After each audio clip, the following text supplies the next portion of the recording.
नमस्कार। धनु राशि के सभी जातकों का स्वागत है। तो चलिए साथ मिलकर देखते हैं कि 7 से 14 जनवरी 2026 का ये हफ्ता अपने साथ कौन सी ऊर्जाएं लेकर आ रहा है और ये हमें किस दिशा में आगे बढ़ने के लिए कह रही हैं।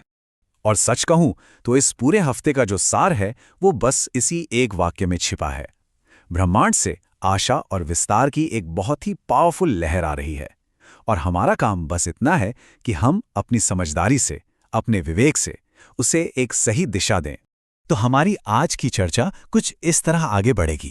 पहले हम इस हफ्ते की मेन एनर्जी को समझेंगे, फिर देखेंगे कि ये रिश्तों, कैरियर, प्यार और सेहत पर कैसे असर डाल रही है, और आखिर में कुछ खास उपायों पर भी बात करेंगे जो इस एनर्जी से तालमेल बिठाने में हमारी मदद करेंगे।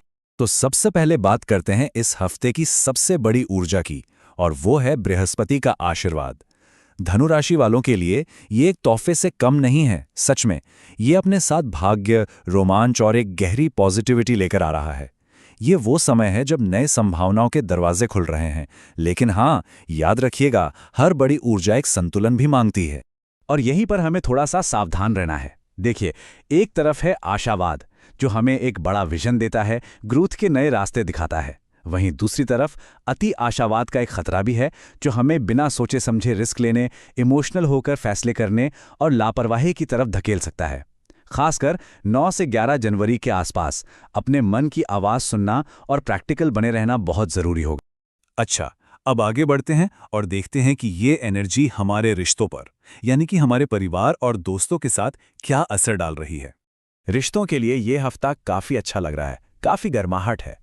हो सकता है 7 से 9 जनवरी के बीच परिवार के साथ कहीं घूमने का प्लान बन जाए, या फिर भाई बहनों से कोई बहुत अच्छी खबर मिले। और हाँ, 7 से 10 तारीख के बीच नए लोगों से मिलने के मौके भी हैं। सोशल इन्विटेशंस भी आ सकते हैं।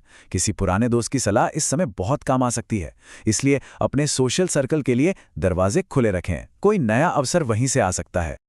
लेकिन हाँ, कुछ चीज़ों का ध्यान भी रखना है। जैसे 11 से 13 जनवरी के आसपास पैसों से जुड़ी किसी बात पर थोड़ी बहुत टेंशन हो सकती है, तो धैर्य से काम लें। आप जानते हैं, धनु राशि को अपनी आज़ादी बहुत प्यारी होती है, तो परिवार की उम्मीदों और अपनी आज़ादी के बीच एक बैलेंस बनाना ज़रूरी होगा। अपनी बात कहें लेकिन प्यार से, क्योंकि ज़्यादा सीधा बोलने से गलतफहमी हो सकती है। पॉजिटिव कम्युनिकेशन ही की है।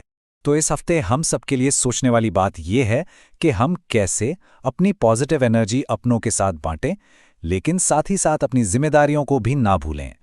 चलिए अब बात करते हैं करियर और ग्रोथ की। देखते हैं कि ये एनर्जी वहां क्या कमाल दिखा रही है। करियर के मामले में ये हफ्ता एक गेम चेंजर हो सकता है। आपके नए आइडियाज या कोई हायर स्टडी 7 से 9 जनवरी के बीच एक बड़ा ब्रेक थ्रू ला सकते हैं। अपने विजन को कॉन्फिडेंस के साथ आगे रखिए, आपके सीनियर्स जरूर नोटिस करेंगे। बिजनेस में किसी बड़ी डील के चांसेस बहुत हाई हैं, और जो स्टूडेंट्स हैं उनके लिए तो ये एक लकी पीरियड है।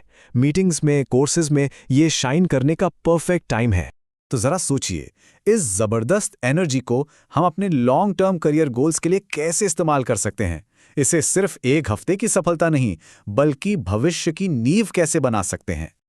अच्छा जी, अब आते हैं दिल के मामलों पर, यानी लव एंड इमोशनल लाइफ। ये हफ्ता पैशन, एडवेंचर और एक फ्री स्पिरिटेड रोमांस की एनर्जी से भरा हुआ है।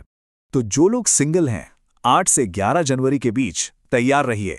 किसी ऐसे इंसान से मुलाकात हो सकती है जो बिल्कुल आपकी तरह पॉजिटिव और फुल ऑफ लाइफ हो। और जो लोग ऑलरेडी रिलेशनशिप में हैं, उनके लिए पैशन और डीप कॉन्वर्सेशंस का ये बेहतरीन समय है। बंधन और मजबूत होगा। साथ में किसी ट्रिप की प्लानिंग भी कर सकते हैं। और हाँ, जो लोग पुराने रिश्ते से आगे बढ़ने की कोशिश कर रहे हैं, यूनिवर्स आपके लिए एक नई शुरुआत का इशारा दे रहा है। हम जानते हैं कि धनु राशि की रूह आज़ादी और जुड़ाव, इन दोनों के बीच डांस करती है। तो इस हफ्ते का सवाल खुद से ये है कि पर्सनल रिश्तों में ये बैलेंस कैसा दिखता है, इसे आखिर जिया कैसे जाए। इतना कुछ हो रहा है, इतनी एनर्जी, इतना एक्सपेंशन, तो इस सब को हैंडल करने के लिए अपने शरीर का ध्यान रखना तो सबसे जरूरी है ना? तो चलिए अब हेल्थ और बैलेंस पर फोकस करते हैं। एनर्जी लेवल तो इस हफ्ते हाई रहेगा, नो डाउट, लेकिन 10 से 12 जनवरी के आसपास अपने शरीर की जरूर सुनिएगा। ना तो ओवरडू करना है और ना ही बिल्कुल लेजी हो जाना है। हो सकता है जोड़ों और कूल्हों पर थोड़ा ज्यादा ध्यान देना पड़े, और खाने पीने में संयम बरतें। थोड़ा योगा, वॉकिंग या स्ट्रेचिंग रूटीन में शामिल करें। खूब पानी पिएं, बस एक्टिव रहिए लेकिन होश के साथ। और आखिर में चलिए कुछ ऐसे कॉन्शियस एक्शंस या रेमेडीज की बात करते हैं जो इस हफ्ते की एनर्जी के साथ अलाइन होने में हमारी मदद करेंगे। इन्हें सिर्फ उपाय मत समझिएगा, ये असल में अपनी इंटेंशन को फोकस करने के पावरफुल टूल्स हैं। तो इस हफ्ते के लिए 3 बहुत ही सरल चीजें हैं। पहला, थर्सडे को, जो कि जुपिटर का दिन है, कोशिश करें पीला रंग पहनने की और ओम बृहस्पति नमः मंत्र का 21 बार जाप करें। ये लक और ग्रोथ की एनर्जी को बढ़ाएगा। दूसरा, मन को शांत और क्लियर रखने के लिए रोज केले के पेड़ को जल दें। यह आपको ग्राउंडेड फील कराएगा। और तीसरा, अगर लव और हेल्थ में पॉजिटिव एनर्जी अट्रैक्ट करना चाहते हैं तो एक पीला पुखराज यानी येलो सफायर पहनने का विचार कर सकते हैं। ये हफ्ता मौकों से भरा हुआ है, तो बस जाते जाते एक सवाल अपने साथ ले जाइए कि इस हफ्ते अपनी ग्रोथ के लिए वो एक छोटा सा कॉन्शियस कदम आप क्या लेने वाले हैं।